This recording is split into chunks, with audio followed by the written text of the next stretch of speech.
Doe mensen in de building verder. Check je mensen in de building verder. Mike de mensen in de building. You feel me? You feel me? You feel me? Sorry for the siren. Ik zou een koude gewoon rekken in de building. A.k.a. Talk sorry Liz. You feel me? Jens. Ga je ook dan een stuk hebben dan doen zaken samen. Zo verder vandaag ga ik al een song van jou broers. I got a song. You feel me? Vandaag gonna be reacting to Useless Artist signed by Kabza the Small and DJ Maphorisa's labels. So that's the video, that's the title we're gonna be reacting to. Well, that's the title of the video that we're gonna be reacting to vandaag. So let's stop who they did, boy. But I won't lie, boy. Kabza and Poetry, okay, they're running scams, bro. So many artists are complaining about those broelas, boy. Signing an artist is one of the biggest gambles a record label can take. It's a high-stakes investment time. Money, marketing, mentorship, studio time, and reputation, all pinned on the belief that an artist can break through the noise of a crowded industry. Boy, imagine signing a broela for almost 700 trillion, boy, just for the dude to flop. Ha, but that's what I say, boy. Record labels, boy, they have something like a Brave. They have something like a Not Being Scared, boy. There's no ways you're gonna drop almost 700 trillion on a broela to sell like freaking 1,000 units first week. Imagine, boy, 1,000 streams, even worse, 1,000 streams, and you dropped a bag on him. But that's what I'm saying, like, boy, for the bros that own a record label, yeah, boy, you don't turn us have you don't turn us have something like a Being Brave, bro. Donas is brave. While some signings blossom into industry-shaping careers, others fizzle, draining resources and morale. For every breakout star, there are a dozen others whose careers stall before they ever get started. Masterpiece YBK had everything going for him. Hailing from South Africa and buzzing around the Amapiano scene, he landed a coveted 3-year deal with Piano Hub in 2020. Mentored by Kabza himself and backed by the Piano Hub machine, it looked like the beginning of a promising run. But things didn't quite play out that way. Despite multiple projects and collaborations with big names, Masterpiece YBK never delivered a breakout hit for the label. His debut album, Beyond 2000, and subsequent projects like Son of a King failed to move the needle commercially. While his peers Young Stunner were dominating charts and club playlists, Masterpiece's releases came and went with little traction. Ironically, I'd go. Puri was like, no, I'm fan of pop. Munche. Use electricity yaka. Let's go for mahal, for pop album. No ways. Get him out. I know that's what Puri said, boy. Word for word, bar for bar, boy. Thing about Puri, boy, that broela doesn't play, boy. Like he has no filter, boy. He'll say what he wants to say, boy. He'll say what he wants to say, boy. And he's not scared of who or you, bro. He's not scared of anybody. That broela dog. Like if you hop in his studio and make a pop song, long day.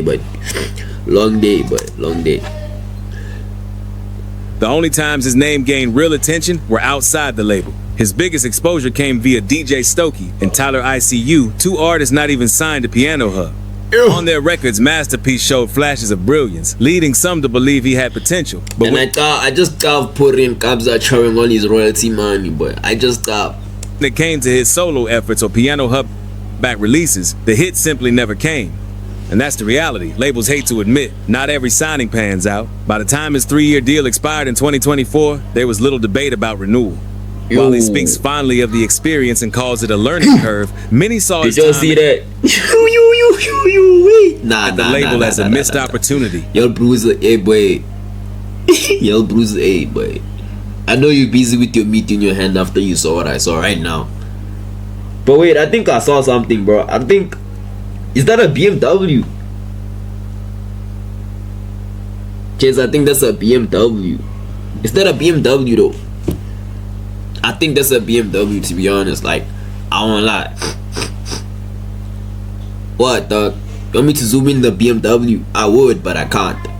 You know? I would, but I can't. You feel me? I think that's a BMW. You feel me?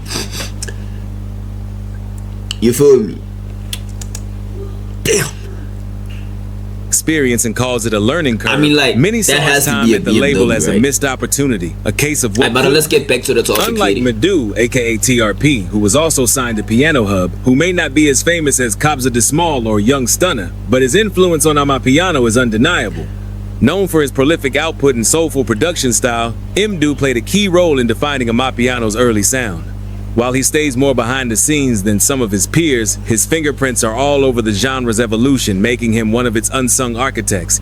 Hailing from Pretoria and later moving to Midrand in search of opportunity, Vino Miller's early... But at this point, 80% of Amapiano artists came from Pretoria or have lived in Pretoria at a point in their life. I'm telling you, dog, Pretoria, dog. I don't think produces artists and soccer players. The hustle was admirable. He landed a big break in 2018 when DJ Maphorisa signed him to Black Boy Music. DJ Maphorisa, a label known for breaking stars like Sha Sha. It should have been his moment to shine, but the hits never came. Despite dropping 2 projects and appearing on several high-profile collaborations, Vino's name rarely left the liner notes. His songs never made real impact on charts or in clubs, and while his label mates found success, he seemed stuck in artistic limbo. He had a brief spark of fame during Big Brother Mzansi Season 3 in 2022, but even that faded fast. No breakout single, no viral moment, just more missed chances. By then, he'd quietly transitioned from a singer, DJ, and eventually to songwriter, a move that many saw as an artist stepping out of the spotlight after failing to hold it. While we still talking about Black Boy music, let's talk about Bon Clay Smith. Bon Clay Smith's early start in music was promising. From church choirs to a university singing group, she built a solid foundation. By 2018, she caught the attention of DJ Maphorisa and was signed to Black Boy Music, becoming the first lady on the label's roster. The setup was perfect, a female vocalist in a male-dominated genre, mentored by one of Amapiano's gatekeepers. But things never quite took off.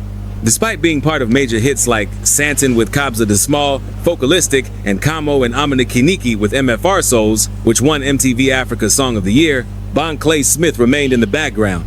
Her collaborators soared. Kamo became a global dance sensation. Focalistic took Amapiano to Nigeria and the UK, and Kabza kept... Yeah, I know, boy. Focalistic did a lot for the genre. That like, we need to give him more flowers, but Amapiano would not be where it's at if it wasn't for Focalistic.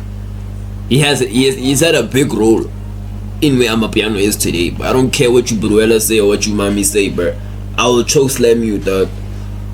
Okay, maybe not choke slam. Yo, that sounds a little bit aggressive. Mara boy, I'll hit you, boy. Don't pick this at me, boy. Don't pick this at me, Bob.